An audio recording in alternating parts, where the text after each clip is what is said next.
Bonjour, je suis Christine de l'atelier d'écriture by Christine en direct de Casablanca. Cette semaine, mon conseil d'écriture est le suivant.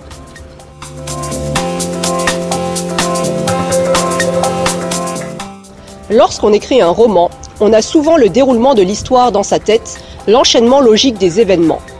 On croit que parce que ces éléments sont clairs dans notre esprit, ils le seront également pour le lecteur. Or, cela n'est pas automatique.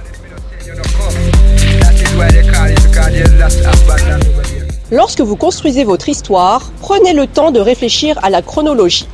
Cela vous évitera de tomber dans des incohérences temporelles, telles que l'anachronisme, et donc dans une confusion narrative. Pour vous repérer, vous pouvez dater les scènes afin de vous assurer de leur enchaînement cohérent.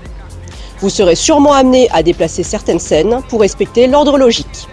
Lorsque vous écrivez, vous n'êtes pas obligé de préciser dans le texte les dates que vous aviez mises comme repères au moment de la construction. Mais vous devez donner suffisamment d'indicateurs temporels, tels que des adverbes, des compléments circonstanciels, pour que vos lecteurs puissent suivre la chronologie de votre histoire de façon suffisamment claire.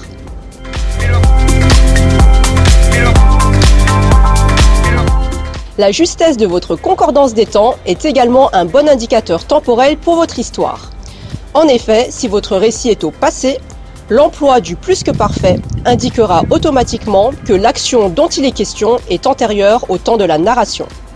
Par exemple, dans l'Incipit de Germinal d'Émile Zola, nous avons la phrase suivante. « L'homme était parti de Marchienne vers 2 heures. Il marchait d'un pas allongé. » Ici, le temps de la narration est l'imparfait, puisqu'on nous dit « il marchait ». Et l'emploi du plus que parfait dans « l'homme était parti » nous permet de comprendre que l'action de partir est antérieure au fait de marcher.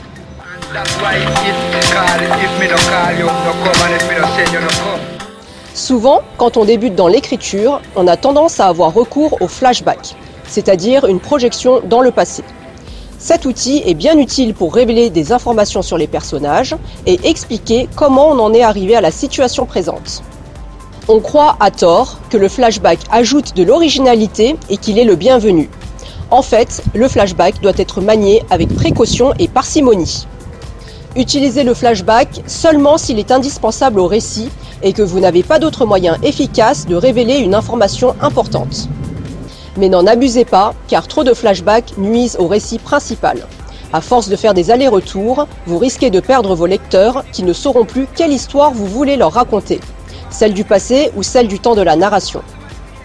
Alors, maîtrisez la temporalité et retrouvez-moi bientôt pour un nouveau conseil d'écriture.